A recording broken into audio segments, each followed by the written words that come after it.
Hi friends, welcome to PSC beginners. ഇന്ന് നമ്മുടെ class എന്താണ് പറഞ്ഞത്, അസിസ്റ്റന്റ് സെയിൽസ്മാൻ്റെ സ്പെഷ്യൽ ടോപ്പിക്കായ ഇന്ത്യൻ ഭരണഘടനയാണ്. ഇന്ത്യൻ ഭരണഘടനയെ കുറിച്ച് പ്രധാനപ്പെട്ട കുറച്ച് ചോദ്യങ്ങളുമായിട്ടാണ് ഞാൻ വന്നിരിക്കുന്നത്. ഓക്കെ, നമുക്ക് ആദ്യം ക്ലാസ്സിലേക്ക് കടക്കാം.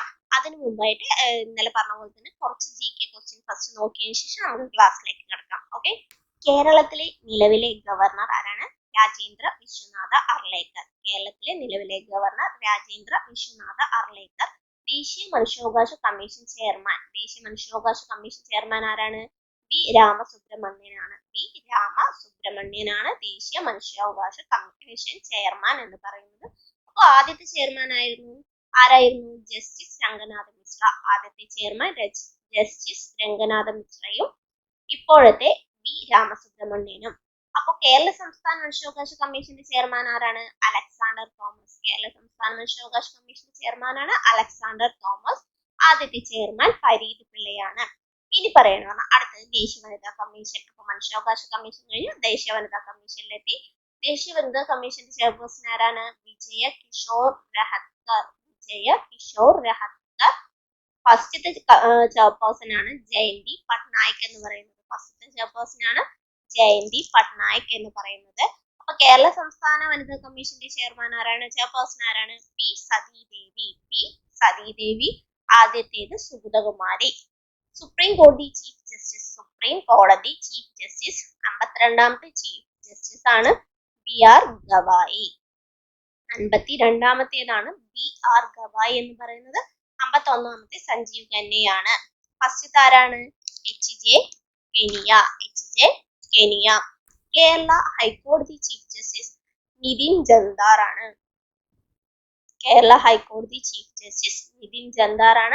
ആദ്യത്തെ ചീഫ് ജസ്റ്റിസ് PT കോഷിയാണ്. റിസർവ് ബാങ്ക് ഗവർണർ 26ാമത്തെ റിസർവ് ബാങ്ക് ഗവർണർ ആയിരുന്നത് സഞ്ജീവ് മൽഹോത്രയാണ്. 26ാമത്തെ റിസർവ് ബാങ്ക് ഗവർണർ സഞ്ജീവ് മൽഹോത്രയാണ്. ഇതിനു മുമ്പ് ശക്തികാന്ത ദാസ് ആയിരുന്നു. ഇനി മുഖ്യ വിവരാവകാശ കമ്മീഷണർ ആരാണ്? ഹീരാലാൽ സമരിയാണ് മുഖ്യ വിവരാവകാശ കമ്മീഷണർ എന്ന് പറയുന്നത്. ആദ്യത്തെ വ്യക്തി വജാഹത്ത് ഹബീബുള്ളയാണ്. അതുപോലെ മുഖ്യ വിവരാവകാശ കമ്മീഷനിൽ ആയ ആദ്യ വനിത ആരാണ്? ദീപക് സന്ധു. ഇനി അപ്പൊ സംസ്ഥാനത്തേക്ക് വരുമ്പോൾ സംസ്ഥാന വിവരാവകാശ കമ്മീഷൻ കമ്മീഷണർ ആരായിരുന്നു? കേന്ദ്രത്തില് ഹീരാലാൽ സമരിയാണ് പറഞ്ഞ കേരളത്തില് ഹരിനായരാണ്. ആ വള്ളി ഹീര എന്നുള്ളത് ഹരി എന്നാക്കിയ നമുക്ക് പേര് കിട്ടും. ഹീരാലാൽ സമരിയ, ഹരിനായർ. ആദ്യത്തെ വ്യക്തി പാലാട്ട് മോഹൻദാസ് ആയിരുന്നു.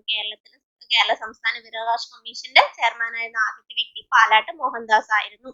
ഇനി chief election commissioner of India ആരാണ്? ജ്ഞാനേഷ് കുമാർ ആണ്. ആദ്യത്തെ വ്യക്തി സുകുമാർ സെൻ ആണ്.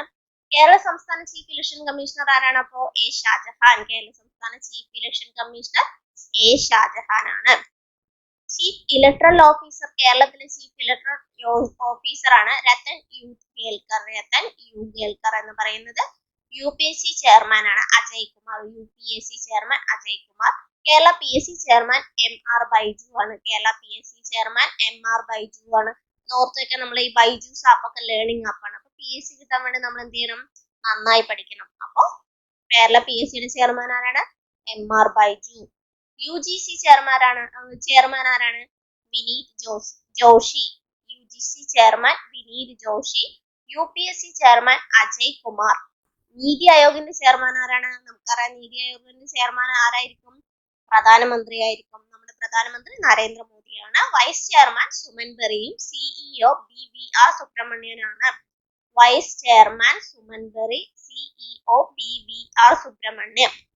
ദേശീയ പട്ടികജാതി കമ്മീഷന്റെ അധ്യക്ഷൻ ആരാണ്? കിഷോർ മക്വാന. മക്വാനയാണ് പട്ടികജാതിയുടെ. പട്ടികവർഗ കമ്മീഷന്റെ അധ്യക്ഷൻ ആരാണ്? അന്തർ സിംഗ് ആര്യ. ഈ പട്ടികവർഗം എന്ന് ഉദ്ദേശിക്കുന്നത് നമ്മള് ഉള്ളിൽ താമസിക്കുന്ന ആൾക്കാരെയാണ്. കാട്ടിന്റെ ഒക്കെ ഉള്ളിൽ താമസിക്കുന്ന ആൾക്കാരെയല്ലേ. അപ്പൊ അന്തർ സിംഗ് ആര്യ, ഉള്ളിലുള്ള ആൾ എന്നുള്ള ലെവലിൽ ചിന്തിച്ചാൽ മതി. OBC അധ്യക്ഷൻ ആരാണ്? ഹൻസ്രാജ് ഗംഗാറാം ആഹിർ. ന്യൂനപക്ഷ കമ്മീഷൻ അധ്യക്ഷൻ ഇക്ബാൽ സിംഗ് ആര്യ. കേരള പിന്നോക്ക വിഭാഗ കമ്മീഷൻ ആരാണ്? ജസ്റ്റിസ് ജി ശശിധരൻ ആണ്. Justice G Sasidharan. കേരള ന്യൂനപക്ഷ കമ്മീഷൻ അധ്യക്ഷനായിട്ട് എ റഷീദാണ്. കേരള ന്യൂനപക്ഷത്തിന്റെ എ റഷീദാണ്. ഇനി CAG ആരാണ്? Control and auditor general CAG എന്ന് പറയുന്നത് സഞ്ജയ് മൂർത്തിയാണ്. അറ്റോർണി ജനറലോ Venkataramani. Attorney general attorney general R Venkataramani. Solicitor general Tushar Mehta. Central vigilance commission ആരാണ്? പ്രവീൺ കുമാർ ശ്രീവാസ്തവ.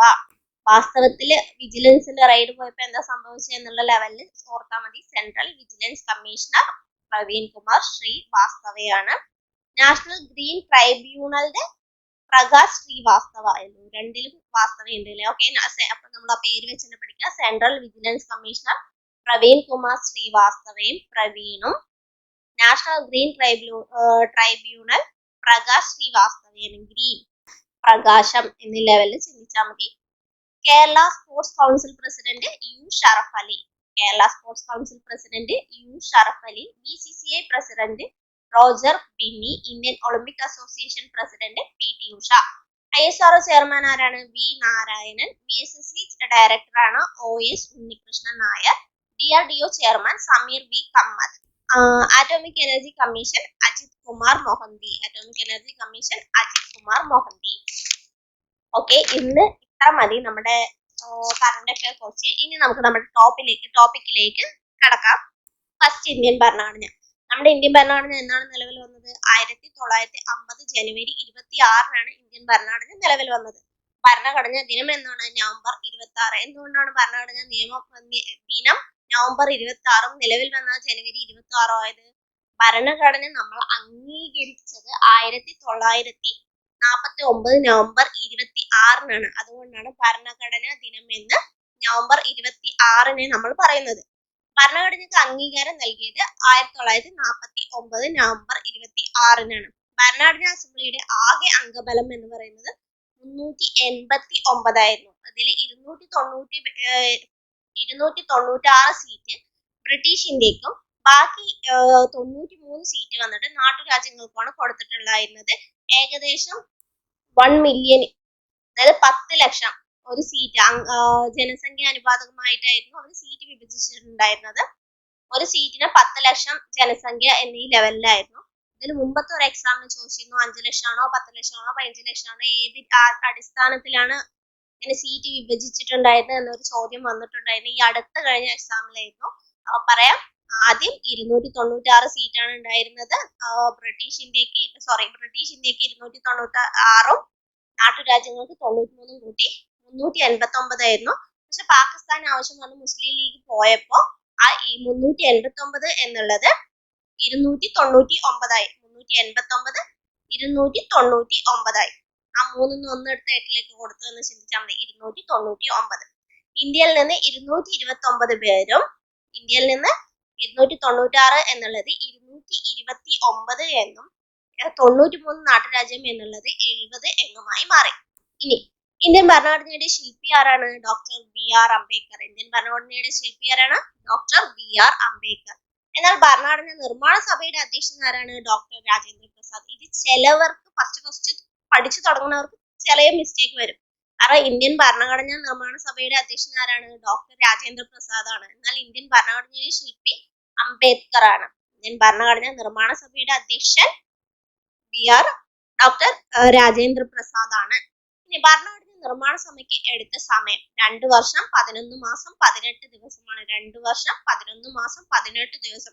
അതിൽ അവർ 11 സെക്ഷനാണ് നടത്തിയിട്ടുണ്ടായിരുന്നത്. 11 സെക്ഷൻ നടത്തിയിട്ടാണ് ഭരണഘടന ഉണ്ടാക്കിയിട്ടുള്ളത്. അതിനു വേണ്ടി അവർക്ക് 64 ലക്ഷം ചെലവ് വന്നിട്ടുണ്ട്. എത്ര ചെലവ് വന്നിട്ടുണ്ട്? 64 ലക്ഷം ചെലവ് വന്നിട്ടുണ്ട്. ഇനി ഭരണഘടന നിർമ്മാണ സഭയുടെ ആദ്യ സമ്മേളനം നടന്നത് എപ്പോഴാണ്? 1946 ഡിസംബർ 9-ന്. 1946 ഡിസംബർ 9-നാണ് ആദ്യ സമ്മേളനം നടന്നത്. ഇനി 8 പ്രധാന കമ്മിറ്റികളാണ് ഉണ്ടായിരുന്നത്. അതിൽ മേജർ കമ്മിറ്റി എന്ന് പറയുന്നത് എന്താണ്? 8 പ്രധാന മേജർ കമ്മിറ്റികളാണ് ഉണ്ടായിരുന്നത്. അതിലൊന്നാണ് ഡ്രാഫ്റ്റിംഗ് കമ്മിറ്റി എന്ന് പറയുന്നത്. ഡോക്ടർ BR അംബേദ്കർ ആയിരുന്നു ഡ്രാഫ്റ്റിംഗ് കമ്മിറ്റിയുടെ തലവൻ എന്ന് പറയുന്നത്. ഇനി നമുക്ക് ഒന്നുകൂടെ നോക്കാം. ലോകത്തിലെ ഏറ്റവും ദൈർഘ്യമേറിയ ലിഖിത ഭരണഘടന ഏതാണ്? ഇന്ത്യൻ ഭരണഘടനയാണ്. ഇന്ത്യൻ ഭരണഘടന ഔദ്യോഗികമായി നിലവിൽ വന്നത് 1950 ജനുവരി 26-നാണ്. ഭരണഘടനാ ദിനം എന്ന് പറയുന്നത് നമ്മൾ പറഞ്ഞു നവംബർ 26-ആണ്. ഇന്ത്യക്ക് ഒരു ഭരണഘടനാ നിർമ്മാണ സഭ എന്ന ആശയം ആദ്യമായി മുന്നോട്ട് വെച്ചത് ആരാണ്? എം.എൻ. റോയ്. ആരാണ്? എം.എൻ. റോയ്. ഇന്ത്യൻ ഭരണഘടനയുടെ പിതാവ് എന്നും ഇന്ത്യൻ ഭരണഘടനാ ശില്പി എന്നും അറിയപ്പെടുന്നത് ഡോക്ടർ ബി.ആർ. അംബേദ്കർ ആണ്. ഭരണഘടനാ നിർമ്മാണ സഭയുടെ അധ്യക്ഷൻ ആരാണ്? രാജേന്ദ്ര പ്രസാദ്. ഡോക്ടർ രാജേന്ദ്ര പ്രസാദ് 1946.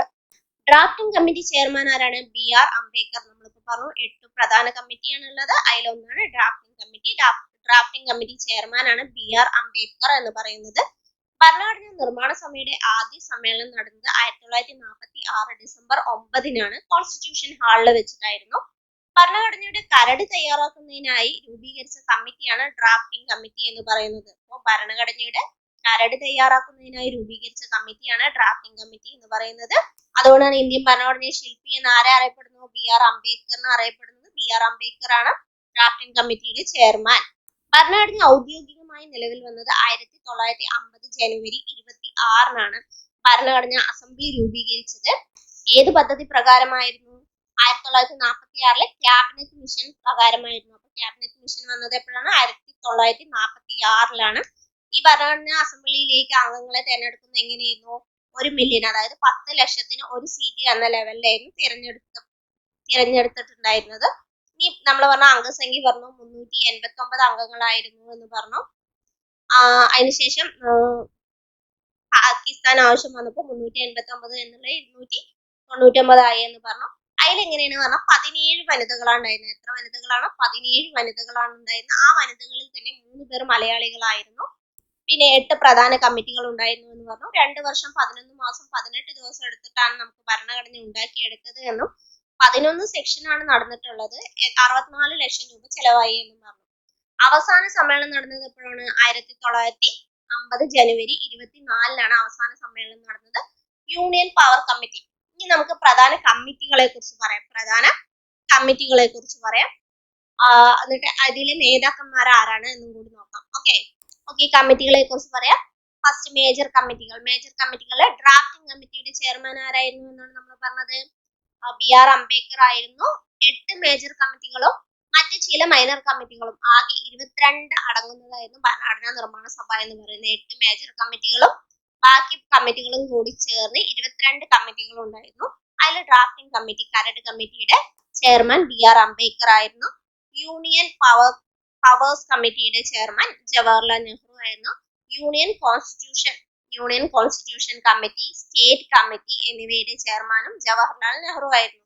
അതുപോലെ provincial constitution committee, advisory committee on fundamental rights ആരാ വരിക എന്ന് അറിയാലോ? സർദാർ വല്ലഭായ് പട്ടേൽ. അപ്പോൾ provincial constitution committee, fundamental rights committee, minorities and tribal executive areas എന്നിവയുടെയൊക്കെ ചെയർമാൻ വന്നിട്ട് ആരായിരുന്നു? സർദാർ വല്ലഭായ് പട്ടേൽ ആയിരുന്നു. ഫണ്ടമെന്റൽ റൈറ്റ്സ് സബ് കമ്മിറ്റി, ഇതിന്റെ തന്നെ സബ് കമ്മിറ്റി ആയിരുന്നു ജെ.ബി. കൃപലാനി. മൈനോറിറ്റീസ് സബ് കമ്മിറ്റി വന്നിട്ട് എച്ച്.സി. മുഖർജിയാണ്. അപ്പൊ ഇതിന്റെ മെയിൻ വന്നിട്ട് സർദാർ വല്ലഭായ് പട്ടേലും വഴിയുടെ സബ് കമ്മിറ്റി വന്നിട്ട് ഫണ്ടമെന്റൽസിന്റെ ജെ.ബി. കൃപലാനി, മൈനോറിറ്റീസിന്റെ എച്ച്.സി. മുഖർജി എന്നിവരായിരുന്നു. അടുത്തത് north east frontier tribal areas and Assam executed and partially executed areas sub committee Gopinath Bardoloi ആയിരുന്നു. Excluded and partially excluded areas, Assam ഒഴികെയുള്ളവയുടെ സബ് കമ്മിറ്റി എ.വി. താക്കറും. Rule of procedure committee doctor Rajendra Prasad ആയിരുന്നു. രാജാവിന്റെ കയ്യിലാണ് എന്തുണ്ടാവുക? റൂൾസ് ഉണ്ടാവുക. അതേ രാജാവാണ് എങ്ങനെ ഭരണം കൊണ്ടുപോകണം, എങ്ങോട്ട് തിരിക്കണം എന്ന് തീരുമാനമെടുക്കുന്നത്. അപ്പൊ സ്റ്റിയറിംഗ് ആരുടെ കയ്യിലുണ്ടാവുക? അതേ രാജാവിന്റെ കയ്യിലുണ്ടാവുക. ഡോക്ടർ രാജേന്ദ്ര പ്രസാദ് ആയിരുന്നു. ഇനി മൈനർ കമ്മിറ്റി ചെയർമാൻസിനെ നോക്കാം. ഫിനാൻസ് ആൻഡ് സ്റ്റാഫ് കമ്മിറ്റി ആരാണ്? രാജേന്ദ്ര പ്രസാദ് ആണ്. നമ്മുടെ ഫിനാൻഷ്യലും ആരുടെ കയ്യിലിരിക്കുക? രാജാവിന്റെ കയ്യിലിരിക്കുക എന്ന് ഓർത്ത് വെച്ചാൽ മതി. ആ രാജാവ് തന്നെയാണ് നമ്മുടെ നാഷണൽ ഫ്ലാഗ് വേണ്ടി നടക്കുക എന്നും കൂടി ചിന്തിക്കുക. അപ്പൊ രാജാവ് എങ്ങനെ ഇരിക്കുക, റൂൾസും ഭരണം എങ്ങനെ തിരിക്കണം എന്നുള്ളത്, ഈ കാര്യം ഭരണം നടത്തുന്ന ഫിനാൻസ്, പിന്നെ നമ്മുടെ പതാകയൊക്കെ ഏന്തി നിൽക്കുന്ന രാജാവിന് ഓർക്കാൻ മതി, Rajendra Prasad. Credential committee Alladi Krishnaswami Iyer. House committee ആരാണ്? പട്ടാഭി സീതാരാമയ്യ. നമ്മൾ പണ്ടൊക്കെ പട്ട വെച്ചിട്ടല്ലേ വീട് കെട്ടിയിരുന്നത്. അപ്പൊ house committee Pattabhi Sitaramayya. Order of business committee KM Munshi. ബിസിനസ്സിൽ മുൻപന്തിയിൽ പോയി എന്ന് ചിന്തിച്ചാൽ മതി. അഡ്ഹോക് കമ്മിറ്റി ഓഫ് സിറ്റിസൺഷിപ്പ് ആരാണ്? S Varadachari. Ad hoc committee on the supreme court S Varadachari. Linguistic provision committee SK Dhar. Committee on chief commissioners provision Pattabhi Sitaramayya. Press gallery committee Ushanath Sen. Committee on the functions of the constituent assembly GV Mavalankar. അലങ്കരിക്കുക, എന്ത് ഫംഗ്ഷനിലൊക്കെ നന്നായി അലങ്കരിക്കുക എന്ന് ഓർക്കുക. ചിലതിനൊക്കെ clue ഒന്ന് ചെറുതായി നമുക്ക് അവിടെ നിന്ന് നമ്മൾ ഒരു തവണ കേട്ടാൽ നമുക്ക് ചിലപ്പോൾ ക്വസ്റ്റ്യൻ പേപ്പറിൽ കണ്ടാൽ മനസ്സിലാവും. Special committee to examine the draft constitution Alladi Krishnaswami Iyer. Language committee Moturi Satyanarayana. നമ്മളെപ്പോഴും ഒരാൾ ഇങ്ങനെ തല്ലിയിട്ടൊക്കെ സത്യം പറയടെ തല്ലുമ്പോൾ നമ്മൾ നമ്മുടെ ഭാഷയിൽ സംസാരിക്കുക, അത് വേറെ ഏതെങ്കിലുമൊക്കെ ഭാഷ സംസാരിക്കുക. വേറെ നാട്ടിൽ പോയാലും നമ്മൾ അമ്മേന്ന് വിളിക്കുന്നതൊക്കെ നമ്മുടെ മാതൃഭാഷയിലല്ലേ. അപ്പോ സത്യം പറയുന്നത് നമ്മുടെ ലാംഗ്വേജിലാണ് എന്നുള്ളത്. Expert committee on the financial provisions of the union constitution Nalini Ranjan സർക്കാരാണ്. ഓക്കെ, ഇതൊക്കെയാണ് എന്ത് വരുന്നത് നമ്മുടെ കമ്മിറ്റികൾ, മേജർ കമ്മിറ്റികളും അതിൽ ചെയർമാൻമാരും ആരൊക്കെ എന്നുള്ളതിൽ വരുന്നത്. ഓക്കെ, അടുത്തത് നമുക്ക് ഇതിൽ എത്ര ആർട്ടിക്കിൾ ഉണ്ടായിരുന്നു? തുടങ്ങുമ്പോൾ 395 ആർട്ടിക്കിള്, 22 ഭാഗം, 8 ഷെഡ്യൂളുകളാണ് ഉണ്ടായിരുന്നത്. എത്രയാണ്? 395 ആർട്ടിക്കിള്, 22 ഭാഗം, 8 ഷെഡ്യൂൾസ് എന്നിവയാണ് ഉണ്ടായിരുന്നത്. ഇനി ലക്ഷ്യപ്രമേയം അവതരിപ്പിച്ചത് ആരാണ്? 1946 ഡിസംബർ 13 ലക്ഷ്യപ്രമേയം അവതരിപ്പിച്ചത് നെഹ്റുവാണ്, ജവഹർലാൽ നെഹ്റുവാണ്. ഭരണഘടനാ അസംബ്ലിയുടെ ചിഹ്നം എന്തായിരുന്നു? ആന. ഭരണഘടനാ അസംബ്ലിയുടെ ചിഹ്നം ആനയായിരുന്നു. ഭരണഘടനാ അസംബ്ലിയുടെ ചിഹ്നം ആനയായിരുന്നു. നമ്മൾ പറഞ്ഞു ഭരണഘടനാ അസംബ്ലിയിൽ 17 വനിതകൾ ഉണ്ടായിരുന്നു. ആ 17 വനിതകളിൽ 3 പേർ ആരായിരുന്നു? മലയാളികളായിരുന്നു എന്ന് നമ്മൾ പറഞ്ഞു. ഇനി നമുക്ക് ഭരണഘടനാ നിർമ്മാണ സഭയിലെ വനിതകളെ കുറിച്ച് നോക്കാം. ഓക്കെ, ഭരണഘടനാ നിർമ്മാണ സഭയിലെ വനിതകൾ ആരൊക്കെയായിരുന്നു? ഒന്നാമത്തത് അമ്മു സ്വാമിനാഥൻ. ആരാണ്? അമ്മു സ്വാമിനാഥൻ. അവര് വന്നിട്ട് മദ്രാസിനെ പ്രതിനിധീകരിച്ചുകൊണ്ടായിരുന്നു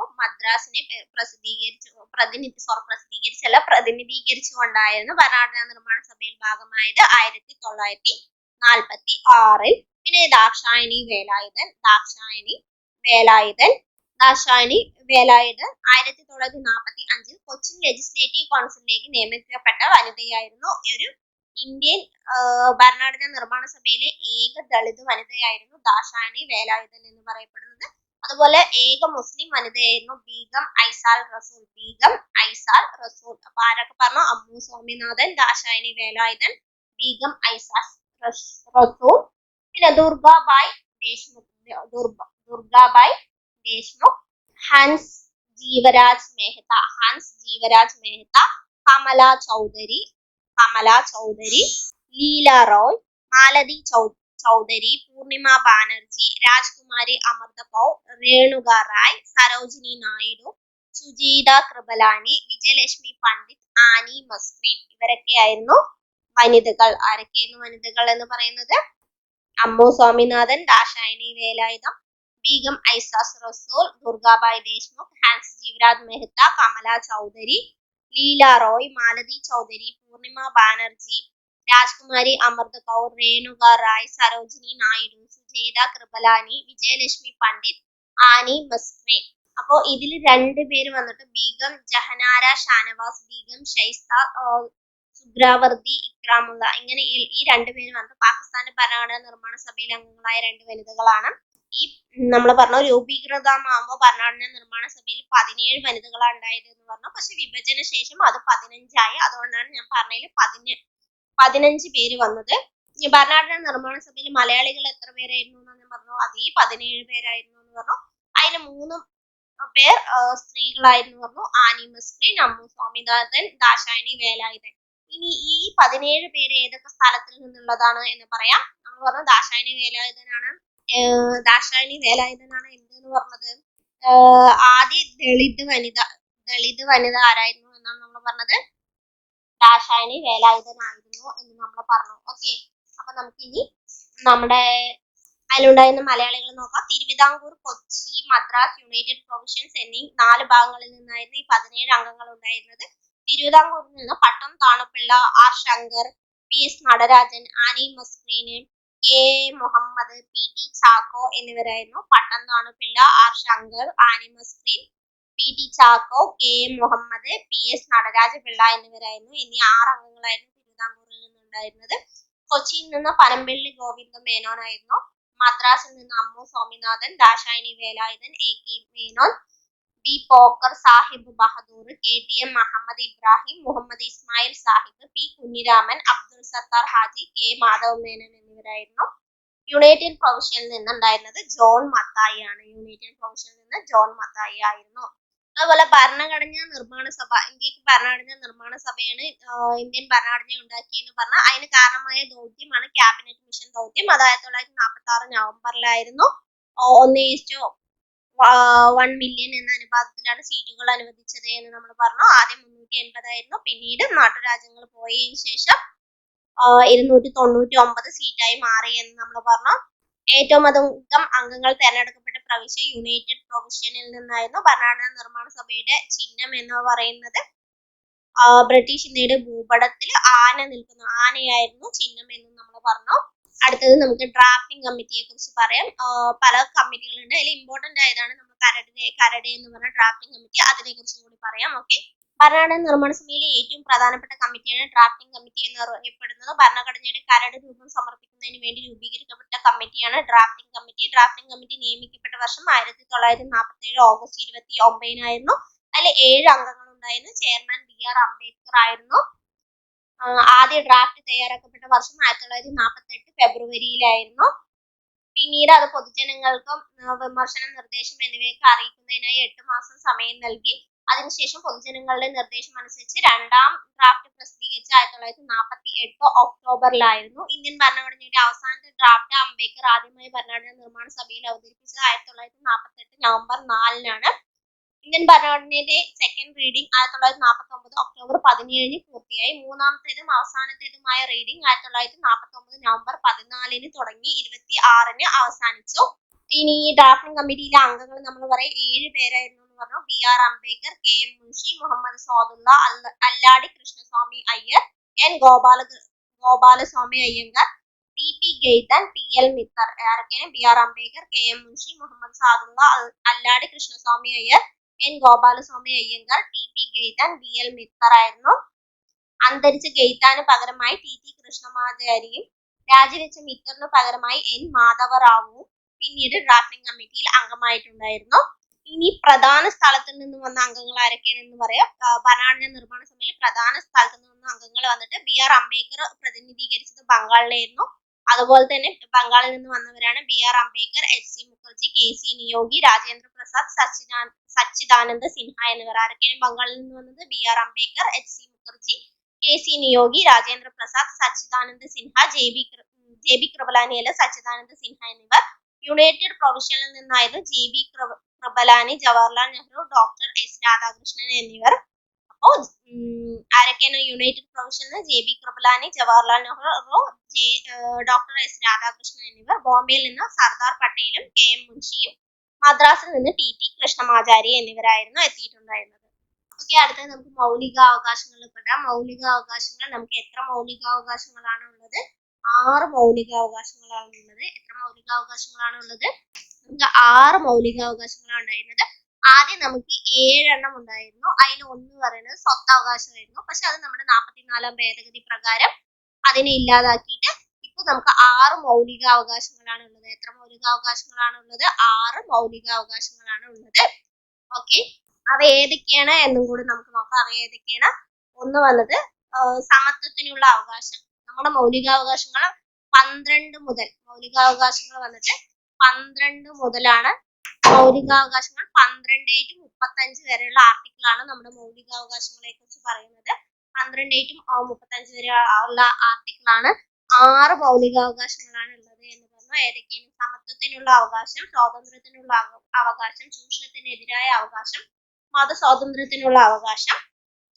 പിന്നെ വരികയാണ് പറഞ്ഞാൽ സാംസ്കാരികവും വിദ്യാഭ്യാസപരവുമായ അവകാശങ്ങൾ, ഭരണഘടനാ പരിഹാരത്തിനുള്ള അവകാശങ്ങൾ, സമത്വം വേണം, പിന്നീട് നമുക്ക് സ്വാതന്ത്ര്യം വേണം, എല്ലാവരുടെയും നമ്മൾ സമന്മാരായിരിക്കണം, അതുപോലെ സ്വാതന്ത്ര്യവും നമുക്ക് ഉണ്ടായിരിക്കണം, ആരുടെയും ചൂഷണത്തിനെതിരാവാനും പാടില്ല, നമുക്ക് ഇഷ്ടമുള്ള മതത്തിൽ നമുക്ക് വിശ്വസിക്കാനുള്ള സ്വാതന്ത്ര്യവും വേണം, അതുപോലെ സാംസ്കാരികവും വിദ്യാഭ്യാസപരമായ അവകാശങ്ങളും വേണം, എല്ലാത്തിലും ഉപരി ഭരണഘടനാ പരിഹാരങ്ങൾക്കുള്ള അവകാശവും വേണം. ഇവയൊക്കെയാണ് നമ്മുടെ മൗലികാവകാശത്തിൽ പെടുന്നത്. സമത്വത്തിനുള്ള അവകാശത്തിൽ 14 ആർട്ടിക്കിൾ 14 മുതൽ 18 വരെയാണ്. അതിൽ ആർട്ടിക്കിൾ 14 പറയുന്നത് നിയമത്തിന് മുന്നിലെ തുല്യതയും നിയമങ്ങളുടെ തുല്യ പരിരക്ഷയുമാണ്. ആർട്ടിക്കിൾ 15 മതം, വംശം, ജാതി, ലിംഗം എന്നിവയും ജന്മസ്ഥലം എന്നിവയുടെ അടിസ്ഥാനത്തിൽ വിവേചനം പാടില്ല എന്നതും. ആർട്ടിക്കിൾ 16 പൊതു തൊഴിൽ മേഖലയിലെ അവസര സമത്വവും. ആർട്ടിക്കിൾ 17 നമുക്ക് എല്ലാവർക്കും അറിയാം, മഹാത്മാഗാന്ധിയുടെ പേര് പറഞ്ഞിട്ട് ഇതാക്കിയ ആർട്ടിക്കിളാണ്. തൊട്ടുകൂടായ്മ നിർത്തലാക്കൽ, അയിത്തോചാരണം എന്ന് പറയും, അയിത്ത് നിർമ്മാർജ്ജനം എന്ന് പറയും. ആർട്ടിക്കിൾ 18 സൈനിക അക്കാദമി ഒഴികെയുള്ള ബാക്കിയുള്ളവരുടെയൊക്കെ എന്താണ് പദവി നാമം നിർത്തലാക്കുക എന്നിവയാണ്. അടുത്തത് വരുന്നത് സ്വാതന്ത്ര്യത്തിനുള്ള അവകാശമാണ്. 19 to 22 നമുക്ക് 4 ഓർത്ത് വെച്ചാൽ മതി. സമത്വം 4, സ്വാതന്ത്ര്യം 4, ചൂഷണത്തിനെതിരെ ഉള്ളവ 4, 4, 2, 4, പിന്നെ 2, 4 ഇങ്ങനെയാണ് വരുന്നത്. ഓക്കെ, ചൂഷണത്തിനെതിരായ അവകാശം. സ്വാതന്ത്ര്യത്തിനുള്ള അവകാശങ്ങൾ എങ്ങനെയാണ്? 19 പ്രകാരം 6 അവകാശങ്ങൾ പറയുന്നുണ്ട്. 6 അവകാശങ്ങൾ ഏതൊക്കെയെന്ന് പറയാം.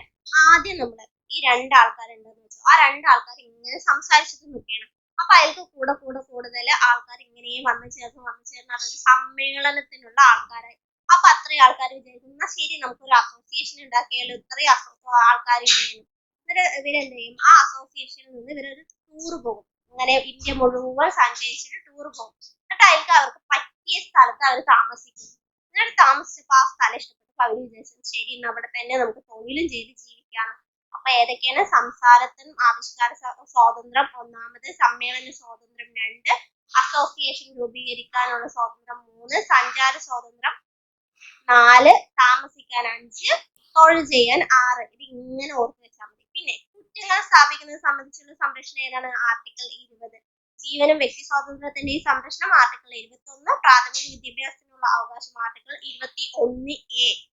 ഓക്കെ, ചില സംഗതികളിൽ അറസ്റ്റ്, തടവിൽ എന്നിവയിൽ നിന്നുള്ള സംരക്ഷണമാണ് ആർട്ടിക്കിൾ 22 പറയുന്നത്. ഇനി ചൂഷണത്തിനെതിരെ എന്തൊക്കെയാണ് പറയുന്നത്? മനുഷ്യക്കടത്ത്, അതാണ് ആർട്ടിക്കിൾ 23 പറയുന്നത്. ബാലവേല നിരോധനം ആർട്ടിക്കിൾ 24. ഇതിൽ നമ്മൾ ചിൽഡ്രൻസ് റൈറ്റിന്റെ ഒക്കെ ക്ലാസ് എടുത്തപ്പോൾ അതിൽ പറഞ്ഞിട്ടുണ്ടായിരുന്നു ആർട്ടിക്കിൾ 24. പിന്നെ ബാലവേല നിരോധന ദിനമാണ്, ബാലവേല നിരോധനത്തെ കുറിച്ച് പറയുന്ന ആർട്ടിക്കിൾ ആണെന്ന് പറഞ്ഞു. പിന്നെ ആർട്ടിക്കിൾ 25 മുതൽ 28 വരെയുള്ളതാണ് മതസ്വാതന്ത്ര്യത്തിനുള്ള അവകാശം വരുന്നത്. 6 മുതൽ 14 വയസ്സ് വരെയുള്ള കുട്ടികൾക്ക് സൗജന്യ വിദ്യാഭ്യാസം മൗലികാവകാശമാക്കി മാറ്റിയ ഭരണഘടന ഭേദഗതിയാണ് 86-ാം ഭേദഗതി എന്ന് പറയുന്നത്. അത് പ്രകാരമാണ് വിദ്യാഭ്യാസം മൗലികാവകാശമാക്കി മാറ്റിയത്. അങ്ങനെ കൂട്ടിച്ചേർത്തതാണ് 21A എന്ന് പറയുന്നത്. ഓക്കെ, അതാണ് ചൂഷണത്തിനെതിരായ അവകാശങ്ങളിൽ വരുന്നത്. ഇനി മതസ്വാതന്ത്ര്യത്തിനുള്ള അവകാശം ഏതൊക്കെയാണ്? 25 മുതൽ 28 വരെയാണ്. നമുക്ക് ഇഷ്ടമുള്ള മതവിശ്വാസത്തിനുള്ള അവകാശമാണ് ആർട്ടിക്കിൾ 25 എന്ന് പറയുന്നത്. പിന്നെ മതപരമായ കാര്യങ്ങൾ കൈകാര്യം ചെയ്യാനുള്ളത് ആർട്ടിക്കിൾ 26. മതപ്രചരണം എന്നിവയിൽ നിന്നും ആ മതം സ്വീകരിച്ചത് കൊണ്ട് നികുതി അടക്കുന്നതിൽ നിന്നുള്ള സ്വാതന്ത്ര്യം ആർട്ടിക്കിൾ 27. അവർക്ക് വിദ്യാഭ്യാസ സ്ഥാപനങ്ങൾ തുടങ്ങാം എന്നത് ആർട്ടിക്കിൾ 28 പിന്നെ സാംസ്കാരികവും വിദ്യാഭ്യാസപരമായ അവകാശങ്ങളാണ് 29, 30 എന്നിവ. അതിൽ 29 പറയുന്നത് ന്യൂനപക്ഷങ്ങളുടെ ഭാഷ, ലിപി, സംസ്കാരം എന്നിവയുടെ സംരക്ഷണത്തെ കുറിച്ചും 30 വിദ്യാഭ്യാസ സ്ഥാപനങ്ങൾ സ്ഥാപിക്കുന്നതിനും നിയന്ത്രിക്കുന്നതിനുമുള്ള ന്യൂനപക്ഷങ്ങളുടെ അവകാശങ്ങളെ കുറിച്ചുമാണ്. അപ്പൊ ആർട്ടിക്കിൾ 28 വന്നിട്ട് മതപരമായ പ്രബോധനത്തിലോ ആരാധനയിലോ പങ്കെടുക്കുന്നതിനുള്ള സ്വാതന്ത്ര്യം. ചില വിദ്യാഭ്യാസ സ്ഥാപനങ്ങളിൽ മതപരമായ പ്രബോധനത്തിലോ ആരാധനയിലോ പങ്കെടുക്കുന്നതിൽ നിന്നുള്ള സ്വാതന്ത്ര്യവും. ആർട്ടിക്കിൾ 30 വിദ്യാഭ്യാസ സ്ഥാപനങ്ങൾ സ്ഥാപിക്കുന്നതിനും നിയന്ത്രിക്കുന്നതിനുമുള്ള ന്യൂനപക്ഷങ്ങളുടെ അവകാശമാണ് പറയുന്നത്. പിന്നെ ഭരണഘടനാ പരിഹാരങ്ങൾക്കുള്ള അവകാശം ഏതാണ് പറയുന്നത്? ആർട്ടിക്കിൾ 32 അത് പ്രകാരം നമുക്ക് കുറച്ച് റിട്ടുകളുണ്ട്. ഏതൊക്കെയാണ്? Habeas corpus, mandamus, prohibition, certiorari, quo warranto എന്നിവയാണ് റിട്ടുകൾ. ഓക്കെ, റിട്ടുകൾ ഏതൊക്കെയാണ്? Habeas corpus, mandamus, prohibition, certiorari, quo warranto എന്നിവയാണ് റിട്ടുകളായിട്ട് വരുന്നത്. മൗലികാവകാശങ്ങളിൽ മൗലികമായത് എന്നറിയപ്പെടുന്നതാണ് എന്ത്? ആർട്ടിക്കിൾ 32 എന്ന് പറയുന്നത്. റിട്ട് എന്നത് ഒരു ലാറ്റിൻ ഭാഷയാണ്. അത് നമ്മൾ കടമെടുത്തത് ബ്രിട്ടനിൽ നിന്നാണ്. ആർട്ടിക്കിൾ 32 റിട്ടുകളെ കുറിച്ച് പറയുന്നത്. അപ്പൊ വ്യക്തി സ്വാതന്ത്ര്യത്തിന്റെ സംരക്ഷകൻ എന്നറിയപ്പെടുന്ന റിട്ട് ഏതാണ്? അല്ലെങ്കിൽ നിങ്ങൾക്ക് ശരീരം ഏറ്റെടുക്കാം എന്ന് പറയുന്നതാണ് ഹേബിയസ് കോർപ്പസ് എന്ന് പറയുന്നത്. ഞാൻ കൽപ്പിക്കുന്നു എന്നതാണ് എന്ത്? Mandamus writ. പ്രൊഹിബിഷൻ എന്ന് പറഞ്ഞാൽ വിലക്കുക, ഒന്നും ചെയ്യരുത് എന്ന് വിലക്കുന്നതാണ് പ്രൊഹിബിഷൻ. ക്വോ വാറന്റോ, എന്ത് അധികാരം എന്നതാണ് ക്വോ വാറന്റോ എന്ന റിട്ട്. സെർഷ്യോറി, സാക്ഷ്യപ്പെടുത്തുക എന്നത്.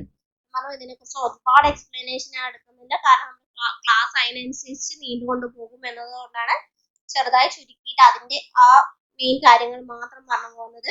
രാഷ്ട്രത്തിന്റെ മാനിഫെസ്റ്റോ എന്നറിയപ്പെടുന്ന ഭരണഘടനയുടെ ഭാഗം ഏതാണ്? നിർദ്ദേശ തത്വങ്ങൾ. അത് കടമെടുത്തത് എവിടെ നിന്നാണ്? അയർലാൻഡിൽ നിന്നാണ്. 4-ാം ഭാഗത്തിലാണ് നിർദ്ദേശക തത്വങ്ങൾ വരുന്നത്. 36 ആർട്ടിക്കിൾ 36 മുതൽ 51 വരെയാണ് നിർദ്ദേശക തത്വങ്ങളെ കുറിച്ച് പരാമർശിക്കുന്നത്. 39D എന്താ പറയുന്നത്? സ്ത്രീകൾക്കും പുരുഷനും തുല്യ ജോലിക്ക് തുല്യവേതനം. അപ്പൊ തുല്യ ജോലിക്ക് തുല്യവേതനം ഏതാണ് പറയുന്നത്? 39D. 39D ആണ് സ്ത്രീക്കും പുരുഷനും തുല്യ ജോലിക്ക് തുല്യവേതനം എന്ന കാര്യം പറയുന്ന ആർട്ടിക്കിൾ. 39A ആണ് സൗജന്യ നിയമസഹായം. 39A സൗജന്യ നിയമസഹായവും. 40 ഗ്രാമപഞ്ചായത്ത്. ആർട്ടിക്കിൾ 40 ഗ്രാമപഞ്ചായത്തുകളെ കുറിച്ചാണ് പറയുന്നത്.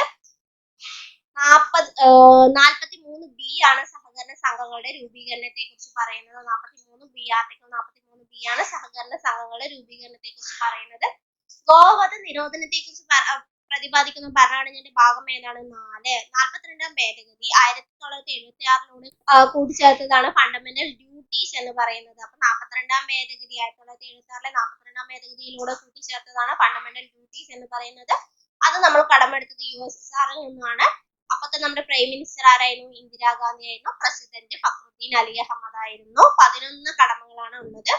സ്ത്രീധന നിരോധന നിയമം എപ്പോഴാണ്? 1961 മെയ് 20-നാണ് സ്ത്രീധന നിരോധന നിയമം വന്നത്. ഗാർഹിക പീഡന നിരോധന നിയമം 2006 ഒക്ടോബർ 26 ദേശീയ വനിതാ കമ്മീഷൻ നിലവിൽ വന്നത് 1992 ജനുവരി 31-നാണ്. ദേശീയ വനിതാ കമ്മീഷൻ നിലവിൽ വന്നത് 1992 ജനുവരി 31-നായിരുന്നു. ഇതൊരു നിയമം വഴി മാത്രം സ്ഥാപിതമായ ഒരു കമ്മീഷനാണ് ദേശീയ വനിതാ കമ്മീഷൻ എന്ന് പറയുന്നത്. അതിൽ 6 അംഗങ്ങളും ഒരു മെമ്പർ സെക്രട്ടറിയാണ് ഉള്ളത്. ദേശീയ പ്രസിദ്ധീകരണം, അവരുടെ പ്രസിദ്ധീകരണമാണ് ദേശീയ വനിതാ കമ്മീഷൻ പ്രസിദ്ധീകരണമാണ് രാഷ്ട്ര മഹിള എന്ന് പറയുന്നത്. ആദ്യത്തെ കമ്മീഷണർ എന്ന് പറയുന്നത് ജയന്തി പട്നായിക്കും. ദേശീയ വനിതാ കമ്മീഷനിലെ ആദ്യത്തെ കമ്മീഷണർ എന്ന് പറയുന്നത് ജയന്തി പട്നായിക്കും. ഇപ്പോഴത്തെ വിജയ കിഷോർ രഹത്കറുമാണ്. ഇപ്പോഴത്തെ ഇത് നമ്മൾ ആദ്യം തന്നെ ക്ലാസ് തുടങ്ങുമ്പോഴേ ഇത് പറഞ്ഞതാണ്, അതുകൊണ്ട് വെറുതെ പറഞ്ഞു കേട്ടോ. ഓക്കെ, കേരളത്തിലെ ആദ്യത്തെ ആരായിരുന്നു? സുഗതകുമാരിയായിരുന്നു. ഇപ്പോഴത്തെ സതീദേവിയാണ്. കേരളത്തിൽ 1996 മാർച്ച് 14-നാണ് എന്ത് വന്നത്? സംസ്ഥാന വനിതാ കമ്മീഷൻ നിലവിൽ വന്നത്. അവരുടെ പ്രസിദ്ധീകരണമാണ് സ്ത്രീ ശക്തി എന്നത്. ഇനി മനുഷ്യാവകാശ കമ്മീഷൻ ആരാണ്? അത് ഒരു സ്റ്റാറ്റ്യൂട്ടറി ബോഡിയാണ്, നിയമം വഴി സ്ഥാപിതമായതാണ്. 1993 ഒക്ടോബർ 12-നാണ് മനുഷ്യാവകാശ കമ്മീഷൻ വന്നത്. നിയമം ചോദിക്കുമ്പോൾ 1993 സെപ്റ്റംബർ 28 കേട്ടോ. ഈ മനുഷ്യാവകാശ കമ്മീഷനിൽ ആദ്യത്തെ അധ്യക്ഷൻ ആരായിരുന്നു? ജസ്റ്റിസ് രംഗനാഥ് മിശ്ര ആയിരുന്നു. മലയാളി ആരായിരുന്നു? KG ബാലകൃഷ്ണൻ ആയിരുന്നു. ഇപ്പോഴത്തെ വന്നിട്ട് വി രാമസുബ്രഹ്മണ്യനായിരുന്നു. സംസ്ഥാനത്ത് കേരളത്തിൽ മനുഷ്യാവകാശ കമ്മീഷൻ വന്നത് എപ്പോഴാണ്? 1998 ഡിസംബർ 11-നായിരുന്നു. ആദ്യത്തേത് പരീതി പിള്ളയും ഇപ്പോഴത്തേത് അലക്സാണ്ടർ തോമസുമാണ്. ഇനി വിവരാവകാശ കമ്മീഷൻ 2005 ഒക്ടോബർ 12-നാണ് വന്നത്. അതിൽ എത്ര പേരാണ് ഉണ്ടായിരുന്നത്? കേന്ദ്ര ചീഫ് കമ്മീഷണർ പ്ലസ് 10 കൂടാത്ത കമ്മീഷണർമാരാണ് ഉണ്ടായിരുന്നത്. ഇപ്പോഴത്തെ വിവരാവകാശ കമ്മീഷണർ വന്നിട്ട് ഹീരാലാൽ സമരിയയാണ്. ആദ്യത്തേത് വജാഹത്ത് അബിബുള്ളയായിരുന്നു. ജനാധിപത്യത്തിന്റെ സൂര്യ തേജസ് എന്നറിയപ്പെടുന്ന നിയമമാണ് വിവരാവകാശ നിയമം. കേരളത്തിൽ വന്നിട്ട് കേരള വിവരാവകാശ കമ്മീഷനിലെ അധ്യക്ഷൻ വന്നിട്ട് വി നായരാണ്. ആദ്യത്തേത് പാലാട്ട് മോഹൻദാസ് ആണ്. എത്ര ഷെഡ്യൂളുകളുണ്ട്? 12 ഷെഡ്യൂളുകളാണ് ഉണ്ടായിരുന്നത്. തുടക്കത്തിൽ 8 ആയിരുന്നു എന്ന് പറഞ്ഞു. ഇപ്പൊ 12 ഷെഡ്യൂളുകളാണ് ഉള്ളത്. പൗരത്വത്തെ കുറിച്ച് പറയുന്ന ആർട്ടിക്കിൾ ഏതാണ്? 5 മുതൽ 11 വരെയാണ് പൗരത്വത്തെ കുറിച്ച് പറയുന്നത്. പൗരത്വ ഭേദഗതി ആക്ട് നിലവിൽ വന്നത് 2019-ലാണ്. ഫണ്ടമെന്റൽ റൈറ്റ്സ് 3-ാം ഭാഗം 12 to 35 വരെ ഉള്ള ആർട്ടിക്കിളാണ് ഉള്ളത്. തെരഞ്ഞെടുപ്പ് കമ്മീഷൻ നിലവിൽ വന്നത് 1950 ജനുവരി 25-നാണ്. വോട്ടേഴ്സ് ഡേ ആചരിക്കുന്നത് എന്നാണ്? ജനുവരി 25-ആണ്. ഇന്ത്യയിൽ ആസൂത്രണ കമ്മീഷൻ നിലവിൽ വന്ന വർഷം ഏതാണ്? 1950 മാർച്ച് 15-ആണ്. SBI നിലവിൽ വന്നത് 1955-ലാണ്. ഫണ്ടമെന്റൽ റൈറ്റ്സിന്റെ ശില്പി എന്നറിയപ്പെടുന്ന സർദാർ വല്ലഭായ് പട്ടേലാണ്. നിലവിൽ വന്നപ്പോൾ 7 റൈറ്റ്സ് ആയിരുന്നു, ഇപ്പോൾ 6ആണ്. സ്വത്തവകാശത്തെ ഫണ്ടമെന്റൽ റൈറ്റ്സിൽ നിന്ന് നീക്കം ചെയ്തത് 44 ഭേദഗതി പ്രകാരമാണ്. 1978 44 ഭേദഗതി പ്രകാരമായിരുന്നു. അപ്പോഴത്തെ പ്രധാനമന്ത്രി മൊറാർജി ദേശായി ആയിരുന്നു. പ്രസിഡന്റ് നീലം സഞ്ജീവ് റെഡ്ഡി ആയിരുന്നു. നമുക്ക് ഓരോന്ന് എവിടുന്നൊക്കെയാണ് കടം എടുത്തിട്ടുള്ളത് എന്ന് നോക്കാം. മൗലികാവകാശ കടം കൊണ്ട ഭരണഘടന എവിടുന്നൊക്കെയാണ് എന്ന് നോക്കാം. ഓക്കെ ലോകത്തിന്റെ വിവിധ രാജ്യങ്ങളുടെ ഭരണഘടനയിൽ നിന്ന് ക്രിയാത്മകമായ അംശങ്ങൾ കൂട്ടിച്ചേർത്താണ് ഇന്ത്യൻ ഭരണഘടന തയ്യാറാക്കിയിരിക്കുന്നത്. അതിൽ ഇന്ത്യൻ ഭരണഘടന കടം കൊണ്ട ഭരണഘടന എന്നറിയപ്പെടുന്നു. അതിനാൽ ഇന്ത്യൻ ഭരണഘടന കടം കൊണ്ട ഭരണഘടന എന്നറിയപ്പെടുന്നു. ഇതിൽ ഏറ്റവും കൂടുതൽ നമ്മൾ കടപ്പെട്ടിരിക്കുന്ന 1935 ആക്ടിനോടാണ്. അപ്പൊ ഗവർണർ പദവി, public service commission PSC, governor പദവി, ഫെഡറൽ കോടതി, അടിയന്തരാവസ്ഥ എന്നിവ നമ്മൾ ഗവൺമെന്റ് ഓഫ് ഇന്ത്യ ആക്ടിൽ നിന്നാണ്, ഗവൺമെന്റ് ഓഫ് ഇന്ത്യ ആക്ട് 1935 നിന്നാണ് കടമെടുത്തിരിക്കുന്നത്. ഏതൊക്കെയാണ്? ഗവർണർ പദവി, PSC, ഫെഡറൽ കോടതി, അടിയന്തരാവസ്ഥ എന്നിവ ഗവൺമെന്റ് ഓഫ് ഇന്ത്യ ആക്ട് 1935 നിന്നാണ് കടമെടുത്തിരിക്കുന്നത്. അടിയന്തരാവസ്ഥ കാലത്ത് മൗലികാവകാശങ്ങൾ റദ്ദു ചെയ്യുന്നത് എവിടെ നിന്നാണ്? ജർമ്മനിയിൽ നിന്നാണ് കടമെടുത്തിരിക്കുന്നത്. മൗലികാവകാശം, ആമുഖം, സ്വാതന്ത്ര്യ നീതിന്യായ വ്യവസ്ഥ, ജുഡീഷ്യൽ റിവ്യൂ, രാഷ്ട്രപതിയുടെ ഇംപീച്ച്മെന്റ്, ലിഖിത ഭരണഘടന, വൈസ് പ്രസിഡന്റ് എന്നിവ USA നിന്നാണ് കടമെടുത്തിട്ടുള്ളത്. മൗലിക കടമകളും പഞ്ചവത്സര പദ്ധതിയും കടമെടുത്തിരിക്കുന്നത് റഷ്യയിൽ നിന്നാണ്. അതുപോലെ ബ്രിട്ടനിൽ നിന്ന് കടം കൊണ്ടവയാണ് പാർലമെന്ററി ജനാധിപത്യം, ഏക പൗരത്വം, നിയമവാഴ്ച, ക്യാബിനറ്റ് സമ്പ്രദായം, രാഷ്ട്രത്തലവന് നാമമാത്രമായ അധികാരം, റിട്ടുകൾ, ദ്വിമണ്ഡല സഭ, തെരഞ്ഞെടുപ്പ് സമ്പ്രദായം, കൂട്ടുത്തരവാദിത്വം, CAG, സ്പീക്കർ, ഫെഡറൽ സംവിധാനമല്ല, സ്പീക്കർ, CAG, കൂട്ടുത്തരവാദിത്വം, തെരഞ്ഞെടുപ്പ് സംവിധാനം, ദ്വിമണ്ഡല സഭ, റിട്ട്, രാഷ്ട്രത്തലവന് നാമമാത്രമായ അധികാരം, ക്യാബിനറ്റ് സമ്പ്രദായം, നിയമവാഴ്ച, ഏക പൗരത്വം, പാർലമെന്ററി ജനാധിപത്യം എന്നിവ ബ്രിട്ടനിൽ നിന്ന് കടമെടുത്തവയാണ്. കാനഡയിൽ നിന്ന് കടമെടുത്തത് ഏതൊക്കെയാണ്? നമ്മുടെ അവശിഷ്ടത്തെ കനാലിൽ കൊണ്ടുപോയി കൊട്ടുമെന്ന് പറയില്ല. അപ്പം അവശിഷ്ടാധികാരം, യൂണിയൻ സ്റ്റേറ്റ് ലിസ്റ്റുകൾ എന്നിവ കാനഡയിൽ നിന്നാണ്. ഫെഡറൽ സംവിധാനം കാനഡയിൽ നിന്നാണ്. പിന്നെ ഓസ്ട്രേലിയയിൽ നിന്ന് കടമെടുത്തതാണ് എന്ത്? കൺകറന്റ് ലിസ്റ്റ്, പാർലമെന്റ് സംയുക്ത സമ്മേളനം, വ്യവസായ വാണിജ്യത്തിനുള്ള സ്വാതന്ത്ര്യം. അതായത് OCയില് എന്ത് ചെയ്യുക? കറന്റ് എടുത്തിട്ട് വാണിജ്യം വ്യവസായമൊക്കെ ചെയ്യുക എന്ന്. അത് എവിടെ നിന്നാണ്? ഓസ്ട്രേലിയയിൽ നിന്ന്. അങ്ങനെ ഓർത്ത് വെച്ചാൽ മതി കേട്ടോ. നിയമസ്ഥാപിതമായ വ്യവസ്ഥ ജപ്പാനിൽ നിന്നും, മാർഗനിർദ്ദേശക തത്വങ്ങൾ അയർലാൻഡിൽ നിന്നും. അയൽവാസികളല്ലോ ഓരോന്ന് അങ്ങനെ ചെയ്യും ഇങ്ങനെ ചെയ്യുന്നത് നിർദ്ദേശിക്കുക എന്നുള്ളത് നമുക്ക് ഓരോന്നോരോന്ന് പറഞ്ഞു തരുന്നത് അയൽവാസികൾ എന്നുള്ള ലെവലിൽ ആലോചിച്ചാൽ മതി. അയർലാൻഡ്. ഭരണഘടന ഭേദഗതി ദക്ഷിണാഫ്രിക്കയിൽ നിന്നാണ്. റിപ്പബ്ലിക്, സ്വാതന്ത്ര്യം, സമത്വം, സാഹോദര്യം എന്നിവ ഫ്രാൻസിൽ നിന്നും കടം കൊണ്ടവയാണ്. ഇനി നമുക്ക് നമ്മുടെ 3 ലിസ്റ്റുകളെ കുറിച്ച് പറയാം. ഓക്കെ, ഭരണഘടനയുടെ 7ാം പട്ടികയിലാണ് ലിസ്റ്റുകളെ കുറിച്ച് പറയുന്നത്. അനുച്ഛേദം 246 ലിസ്റ്റുകളെ കുറിച്ച് പ്രതിപാദിക്കുന്നത്. Union list, state list, concurrent list എന്നിങ്ങനെ 3 തരം ലിസ്റ്റുകളാണുള്ളത്. യൂണിയൻ ലിസ്റ്റിൽ ഇപ്പോൾ 98 വിഷയങ്ങളാണുള്ളത്. ആദ്യം 97 ആയിരുന്നു. സ്റ്റേറ്റ് ലിസ്റ്റിൽ 59 വിഷയങ്ങളാണുള്ളത്. തുടക്കത്തിൽ 66 ആയിരുന്നു. കൺകറന്റ് ലിസ്റ്റിൽ 52 വിഷയങ്ങളായിരുന്നു. തുടക്കത്തിൽ 47 ആയിരുന്നു. സ്റ്റേറ്റ് ലിസ്റ്റിൽ നിന്ന് 5 വിഷയങ്ങൾ കൺകറന്റ് ലിസ്റ്റിലേക്ക് മാറ്റുകയാണ് ഉണ്ടായത്. ഓക്കെ, ലിസ്റ്റുകളിൽ യൂണിയൻ ലിസ്റ്റിൽ ഏതൊക്കെ വരുന്നത്? പ്രതിരോധം, വിദേശകാര്യം, റെയിൽവേ, തപാൽ, post office, saving bank, lottery, census, customs തീരുവ, കോർപ്പറേഷൻ നികുതി, വരുമാന നികുതി, പൗരത്വം, യുദ്ധം, സമാധാനം, ബാങ്കിങ്, ഇൻഷുറൻസ്, കറൻസി, ഐക്യരാഷ്ട്ര സംഘടന, വിദേശ വായ്പ. ഇവയൊക്കെയാണ് യൂണിയൻ ലിസ്റ്റിൽ വരുന്നത്. ഇതിലെ ഒരുവിധം നമുക്ക് എല്ലാം ഓർത്ത് വെക്കാൻ പറ്റും. അതിൽ പ്രധാനമായി ഇമ്പോർട്ടന്റ് ആയിട്ട് നമുക്ക് ഓർക്കേണ്ട 3 കാര്യമാണ് കസ്റ്റംസ് തീരുവ, കോർപ്പറേറ്റ് നികുതി, വരുമാന നികുതി. ഈ 3ഉം എവർക്കാണ് പോകുന്നത്? യൂണിയൻ ലിസ്റ്റാണ്. കസ്റ്റംസ് തീരുവ, കോർപ്പറേഷൻ നികുതി, വരുമാന നികുതി എന്നിവ യൂണിയൻ ലിസ്റ്റിലാണ്. സ്റ്റേറ്റ് ലിസ്റ്റിൽ എങ്ങനെയാണ് വരിക?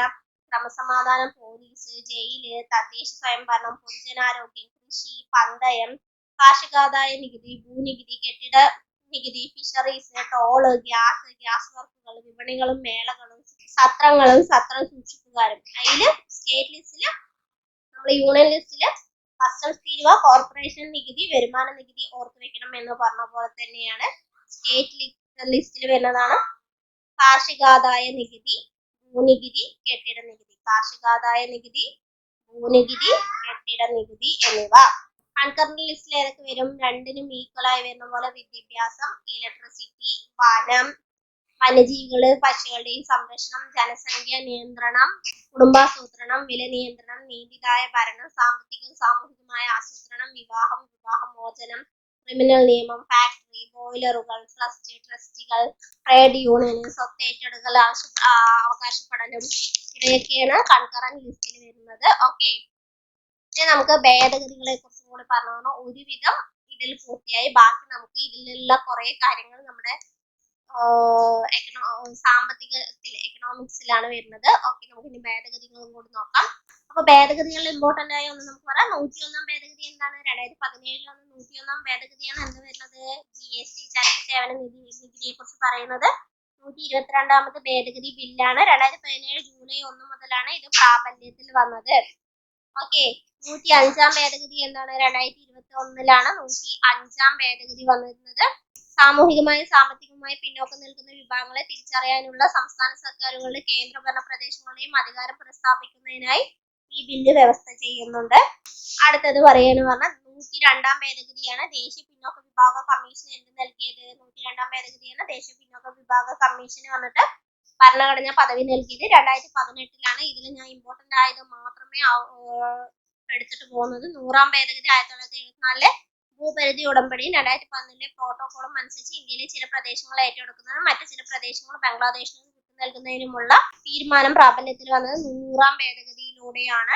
ഇനി 86 ഭേദഗതി ആർട്ടിക്കിൾ 21A പ്രകാരം പ്രാഥമിക വിദ്യാഭ്യാസം മൗലികാവകാശമാക്കിയതാണ്. ആർട്ടിക്കിൾ 51A പ്രകാരം പുതിയ അടിസ്ഥാന കടമ കൂടി ചേർത്ത് നമ്മൾ പറഞ്ഞു. ആർട്ടിക്കിൾ 51A എന്താണ്? ഫണ്ടമെന്റൽ ഡ്യൂട്ടീസിനെ കുറിച്ച് പറയുന്നത് ഭാഗമാണ് എന്ന് പറഞ്ഞു. 86 ഭേദഗതിയാണ് വിദ്യാഭ്യാസം മൗലികാവകാശമാക്കിയത് 86 എന്ന് പറഞ്ഞു. 52 ഭേദഗതി 1985 എന്താണ്? കൂറുമാറ്റ നിരോധന നിയമത്തെ കുറിച്ച് പറയുന്നതാണ് 55 ഭേദഗതി. 44 ഭേദഗതി 1978 സ്വത്തവകാശത്തെ മാറ്റിയതാണ് എന്ന് നമ്മൾ പറഞ്ഞു. അത് മൊറാർജി ദേശായിയുടെയും നീലം സഞ്ജയ് റെഡ്ഡിയുടെയും കാലത്തായിരുന്നു. 42 ഭേദഗതി മിനി കോൺസ്റ്റിറ്റ്യൂഷൻ എന്നറിയപ്പെടുന്നത് 44 ഭേദഗതിയാണ് എന്ന് നമ്മൾ പറഞ്ഞു. അവയിൽ എന്തൊക്കെയാണ്? സോഷ്യലിസ്റ്റ്, മതേതരത്വം, അഖണ്ഡത, അതായത് സോഷ്യലിസ്റ്റ്, സെക്യുലർ, ഇന്റഗ്രിറ്റി എന്നീ പേരുകൾ കൂട്ടിച്ചേർത്തത് ഏതിലൂടെയാണ്? 42 ഭേദഗതിയിലൂടെയാണ്. അതുപോലെ 73ാമത്തെ ഭേദഗതി 1992 73 ഭേദഗതിയാണ് പഞ്ചായത്ത് രാജ് സ്ഥാപനങ്ങൾക്ക് ഭരണഘടനാ പദവി സംരക്ഷണം അനുവദിച്ചതിനെ കുറിച്ച് പറയുന്നത്. ഇതിനായി പഞ്ചായത്തുകൾ എന്ന പേരിൽ ഒരു പുതിയ ഭാഗം 9ഉം പഞ്ചായത്തുകളുടെ 29 ചുമതലകൾ ഉൾക്കൊള്ളിക്കൊണ്ട് പുതിയ 11ാം ഷെഡ്യൂളും ഭരണഘടനയിൽ കൂട്ടിച്ചേർത്തിട്ടുണ്ട്. ഓക്കെ, ഇതിൽ ഇമ്പോർട്ടന്റ് ആയത് മാത്രമാണ് ഞാൻ അതിലെടുത്തിരിക്കുന്നത്. ഇനി നമുക്ക് നമ്മുടെ ദേശീയ ചിഹ്നങ്ങളും കൂടി എടുത്തു പറഞ്ഞാൽ ഈ ക്ലാസ് ഇതോടെ നിർത്താം. ഓക്കെ, വേഗത്തിൽ പറഞ്ഞുക. ഇന്ത്യയുടെ ദേശീയ ചിഹ്നം ഏതാണ്? സിംഹമുദ്രയാണ്. എവിടെ നിന്നാണ് എടുത്തത്? ഉത്തർപ്രദേശിലെ വാരണാസിക്ക് സമീപമുള്ള സാരാനാഥിലെ അശോക സ്തംഭത്തിൽ നിന്നാണ് ഇവ എടുത്തിട്ടുള്ളത്. പുറംതിരിഞ്ഞു നിൽക്കുന്ന 4 ഏഷ്യൻ സിംഹം, ആന, കുതിര, കാള, സിംഹം എന്നിവ ഉൾക്കൊള്ളുന്നതാണ് ദേശീയ മുദ്ര എന്ന് പറയുന്നത്. കുതിരയുടെയും കാളയുടെയും മധ്യഭാഗത്ത് എന്നുള്ളത് ധർമ്മചക്രമുണ്ട്. 1950 ജനുവരി 26 ഈ ചിഹ്നത്തെ ദേശീയ ചിഹ്നമായി അംഗീകരിച്ചത്. ഇന്ത്യയുടെ ദേശീയ പതാക പിംഗലി വെങ്കയ്യയാണ് രൂപകൽപ്പന ചെയ്തത്. 1947 ജൂലൈ 22 ഭരണഘടനാ അസംബ്ലി അംഗീകരിച്ചു. അതുപോലെ പറയുന്നതാണ് ദേശീയ ഗാനം, ദേശീയ ഗീതം എന്നിവ 1950 ജനുവരി 24 വന്നത്. ദേശീയ ഗാനവും ദേശീയ ഗീതം 1950 ജനുവരി 24 വന്നത്. ഇവ രണ്ടും കൊൽക്കത്ത സമ്മേളനത്തിൽ വെച്ചിട്ടാണ് എന്ത് ആലപിച്ചിട്ടുള്ളത്? കോൺഗ്രസിന്റെ കൊൽക്കത്ത സമ്മേളനത്തിൽ വെച്ചിട്ട് ആലപിച്ചിട്ടുള്ളതാണ് വന്ദേ മാതരവും ജനഗണമന എന്ന് പറയുന്നത്. രണ്ടിന്റെയും വർഷം വ്യത്യാസമാണ്. ജനഗണമന 1911 ഡിസംബർ 27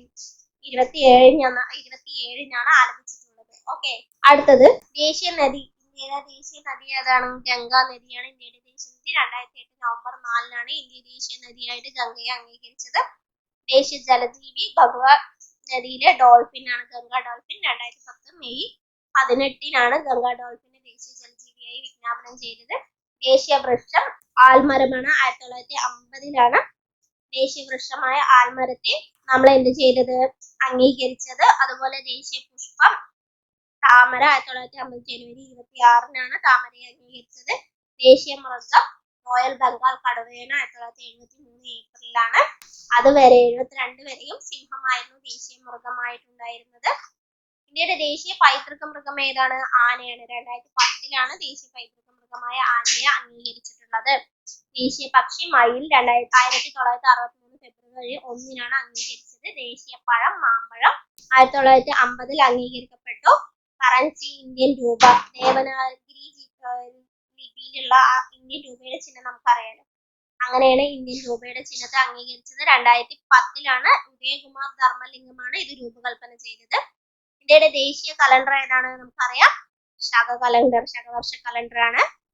മാർച്ച് 22, 1957 ഇതിനെ അംഗീകരിച്ചത്. ദേശീയ പ്രതിജ്ഞ പൈരിമാരി വെങ്കട സുബ്ബറാവുവാണ് തെലുങ്ക് ഭാഷയിലാണ് രചിച്ചത്. 1962 രചിച്ചതാണ് നമ്മുടെ ദേശീയ പ്രതിജ്ഞ എന്ന് പറയുന്നത്.